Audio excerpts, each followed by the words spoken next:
Hello everyone. Part 9 में copyright आने की वजह से वो वीडियो ब्लॉक हो गई थी। इसी वजह से पार्ट 9 मुझे दोबारा अपलोड करना पड़ रहा है। ड्रामा के 9th पार्ट में हम ये देखते कि जब शिया बाहर आती तो कुछ लड़के उसको उठा करके गाड़ी में ले जाते हैं। मिंग बहुत ही उदास होती है और जब वो चेंजिंग से टकरा जाती है तो अपने इमोशंस को कंट्रोल करके वो बिल्कुल नॉर्मल हो जाती है। जब हन वापस से शिया के पास आता है और उसका नाम पुकारता है तो शिया वहाँ पे नहीं होती। शिया तो किडनैप हो गई होती है। जब लिंग की गाड़ी शिया की गाड़ी के पास से गुजरती है तो लिंग को पता चल जाता है और वो अपनी गाड़ी से उतर जाता है। दूसरी गाड़ी आ रही होती है जो लिंग पे लग जाती है, जिससे लिंग को चोट भी लग जाती है। फट से हन को कॉल करके सारी बात बताता है।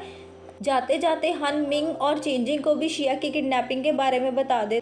किडनैप होने की वजह से शिया अपनी परफॉर्मेंस भी नहीं दे पाई। मिंग, हन और चेंजिंग ये तीनों ही शिया को बचाने के लिए निकलते हैं तो इनको पता नहीं होता जाएं तो जाएं किधर। फैंशाओ को भी कॉल आ जाती है शिया के किडनैप होने की। वो भी बहुत वरिड होता है शिया के लिए और अपनी स्कूटी उठाता है और शिया को बचाने के लिए निकलता है। शिया ने उधर इतना हल्ला मचा रखा था कि वो किडनैपर्स उस शिया से तंग हो जाते हैं। उनको ये नहीं पता लगता कि हमने शिया को किडनैप करा या शिया ने हमें। तो एक किडनैपर आकर के शिया के मुंह में कपड़ा डाल देता है जिससे शिया की आवाज़ ही ना निकल पाए। इतने में उनका बॉस भी वहाँ पर आ जाता है।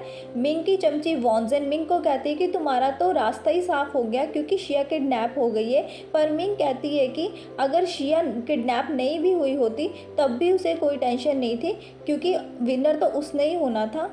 शिया को बचाने के लिए हन, मिंग और चेंजिंग एक सुनसान जगह पर पहुंच जाते हैं। फेंगशाओ भी वहीं पर आ जाता है। फिर ये डिसाइड किया जाता है कि सभी लोग अलग अलग होकर शिया को ढूंढेंगे। उधर किडनैपर्स के बॉस की भी एंट्री हो जाती है। शिया को ढूंढने के लिए वो सभी लोग हर जगह चेक करते पर शिया उन्हें कहीं भी नहीं मिलती। शिया की जब आंखों से पट्टी उतारी जाती है तो शिया गाओगान को देखती है। मतलब गाओगान ने शिया को किडनैप किया होता है। गाओगान ने इसीलिए शिया को किडनैप करा था क्योंकि गाओगान हन से बदला लेना चाहता था। क्योंकि गाओगान की जो गर्लफ्रेंड थी वो हन को प्यार करती थी और इसीलिए वो हन की बंदी को उठाकर यहाँ पर ले आया। उसे लगता था कि हन उसे बचाने के लिए ज़रूर आएगा और वो उसकी फिर दिल से पिटाई करेगा। लिंग ने जो किडनैपर्स की गाड़ी का नंबर बताया होता है, मिंग और चेंजिंग को वो गाड़ी मिल जाती है तो वो हन को भी बताते। तभी हन के फ़ोन पर एक मैसेज आता है जिसमें कि शिया का एड्रेस होता है। हन फिर चुपचाप से अकेला ही वहाँ पर जाने लगता है उन लोगों को दूसरी जगह भेजकर। वो कोई भी रिस्क नहीं लेना चाहता था, इसी वजह से वो अकेला ही शिया के पास जाता है। शिया उसको बहुत डांटती है क्योंकि उसे पता होता है कि गाओगान उसकी धुलाई कर देगा, पर हन उसकी एक भी बात नहीं सुनता क्योंकि हन महाराज तो शिया की सेफ्टी के साथ कोई भी कॉम्प्रोमाइज़ नहीं ना करना चाहते थे। तभी वहाँ पे गाओगान आ जाता है। शिया उससे जाने के लिए बोलती है पर हन वहाँ से नहीं जाता। तभी गाओगान हन से कहता है कि अगर तुम मेरे से अपना पैर तुड़वा लोगे तो मैं शिया को सही सलामत तुम्हें वापस कर दूंगा। हन रेडी हो जाता है क्योंकि हन किसी भी बात से कॉम्प्रोमाइज़ नहीं करना चाहता था क्योंकि शिया की बात थी, मतलब शिया के लिए कुछ भी। हन की धुलाई हो चुकी थी, बस पैर तोड़ना ही रह गया था। वहाँ पर मिंग, फेंगशाओ और चेंजिंग भी आ जाते हैं और गाओगान और उसके बंदों को धमकाते और उनकी धुलाई करने के बारे में बोलते। पर गाओगान को तो मजाक लगता होता है क्योंकि वो तो 3 होते हैं और ये इतने सारे होते हैं। तभी चेंजिंग बोलता है कि एक आवाज़ ध्यान से सुनो और वो आवाज़ पुलिस की होती है। पुलिस की आवाज़ सुनते ही वो सारे जने 9-2-11 हो जाते हैं। मार खाने की वजह से हन बेचारे की हालत तो बहुत बिगड़ जाती है। फिनाले में सारे राउंड्स कंप्लीट हो जाने के बाद विनर सिलेक्ट करा जाता है और विनर होती है मोशिन। मतलब मोशिन ने पूरे साम दाम दंड भेद अपना करके विनर का खिताब ले ही लिया। वॉन्जिन मोशिन को ये बताती है कि शिया का किडनैपर और कोई नहीं बल्कि गाओगान है और उसने शिया को हन की वजह से किडनैप करा है ताकि वो हन से बदला ले सके। मोशन को भी समझ नहीं आता आखिर ये चक्कर क्या है। जब वो दोनों घर आते तो शिया हन के जख्मों पर दवाई लगा रही होती है तो हन उसे धीरे लगाने के लिए बोलता है। शिया उसे सॉरी भी बोल देती है इसके लिए। आज जो हुआ शिया उसके लिए भी हन से माफ़ी मांगती है क्योंकि हन की धुलाई होगी उसकी वजह से। पर हन बोलता है कि तुम्हारी गलती नहीं है, ये सारी गलती मेरी है क्योंकि गाओगान की दुश्मनी मेरे से तुमसे थोड़ी ना है। इसके बाद हन शिया से माफ़ी मांगता है क्योंकि हन की वजह से शिया कंपटीशन में नहीं जा पाई। शिया को इतना चुप हुआ देखकर हन उसे पूछता है कि तुम इतनी चुप क्यों हो? कभी मैंने तुम्हें इतना चुप देखा नहीं है और मुझे आदत भी नहीं है तुम्हारे इस रूप की। फिर माहौल थोड़ा रोमांटिक हो जाता है। बड़े ही जेंटल वे से हन उसके बालों को पीछे करके बोलता है कि अब से मैं तुम्हारा फ्रेंड नहीं बनना चाहता, मैं तुम्हारा लवर बनना चाहता हूँ, क्या तुम मेरी गर्लफ्रेंड बनोगी? फिर जैसे ही वो शिया को किस करने वाला होता है तभी हन को कॉल आ जाती है। हन नहीं चाहता था वो कॉल उठाना, पर उसे वो कॉल उठानी पड़ती है। उस कॉल में हन को कोई भी इंटरेस्ट नहीं होता और वो बहाना लगा करके उस कॉल को कट कर देता है। उसका मूड तो ख़राब ही हो गया था। जब शिया हन से पूछती है कि किसका कॉल था तो हन कहता है कि कोई ज़रूरी कॉल नहीं था, पर वो कॉल हन की एक्स गर्लफ्रेंड का होता है। उसकी गर्लफ्रेंड को ये लगता था कि हन बहुत खुश होगा उसके वापस आने पर, क्योंकि हन उसको बहुत ही प्यार करता था, पर हन तो कोई भी इंटरेस्ट नहीं दिखाता। हन की एक्स गर्लफ्रेंड ये सोचती है कि 2 साल में हन इतना चेंज कैसे हो गया।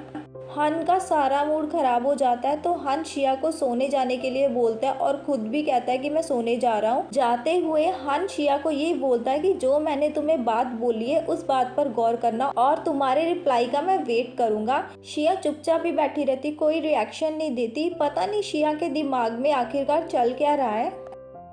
अगले दिन स्कूल में किसी नए बच्चे की एडमिशन होने वाली होती है तो बच्चे ये एक्सपेक्ट करते हैं कि कोई क्यूट सी लड़की होगी या हैंडसम सा बॉय होगा।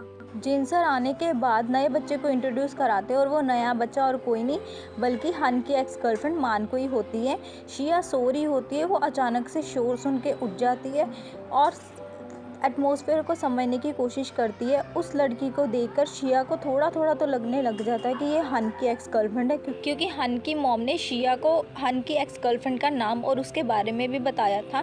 शिया को ये भी पता होता है कि हन जब अपनी एक्स गर्लफ्रेंड के बारे में सुनता है तो हन का रिएक्शन बिल्कुल ही चेंज हो जाता है और उसका नेचर एग्रेसिव सा हो जाता है। क्लास ख़त्म होने के बाद जब मानकुई पर्सनली सर के पास जाती है तो सर उसके वापस आने पर बहुत खुश होते हैं। एक्चुअली मानकुई अब्रॉड जाने से पहले इसी स्कूल में पढ़ा करती थी। सर उसे कहते हैं कि अब्रॉड में सेटल होने की बजाय तुम वापस क्यों आ गई हो। तो मानकुई कहती है कि कभी कभी हमें इंपॉर्टेंट चीज़ों को रियलाइजेशन करना बहुत ज़रूरी होता है। किसी चीज़ के खोने के बाद ही उस चीज़ की अहमियत का पता चलता है। मानकुई की बातें सर के दिमाग में नहीं पड़ती और ऊपर से निकलती जाती हैं। बट मानकुई हन को नहीं खोना चाहती थी, क्योंकि हन बहुत ही हैंडसम और बहुत ही रिच फैमिली से बिलोंग करता था। हन को खोने के बाद ही मानकुई को इस चीज़ का रियलाइजेशन हुआ है। जाते टाइम मानकुई को शिया मिल जाती है रास्ते में, तो वो शिया को रोक लेती है।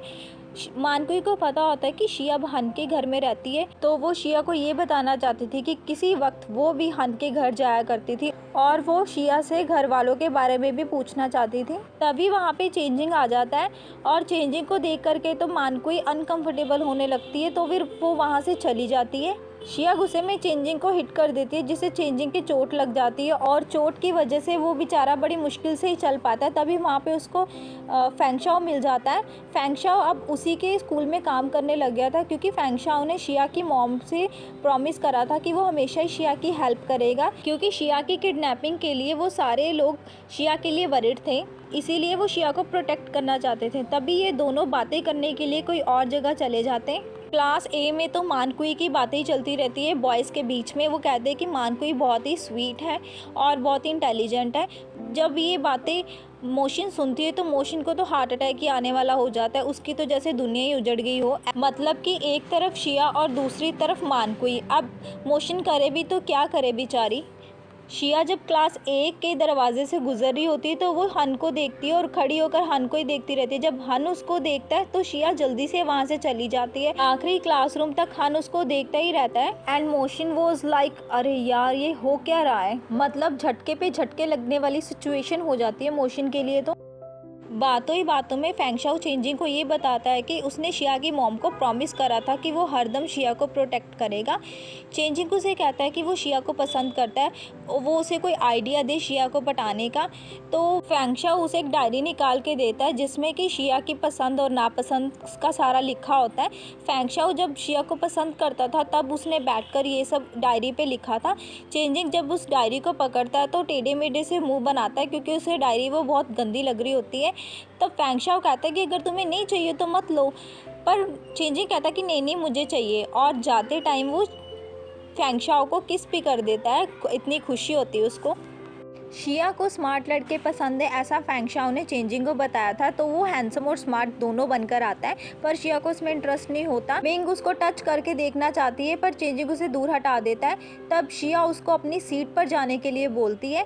शिया के बोलने पर चेंजिंग अपनी सीट पर चला जाता है चुपचाप।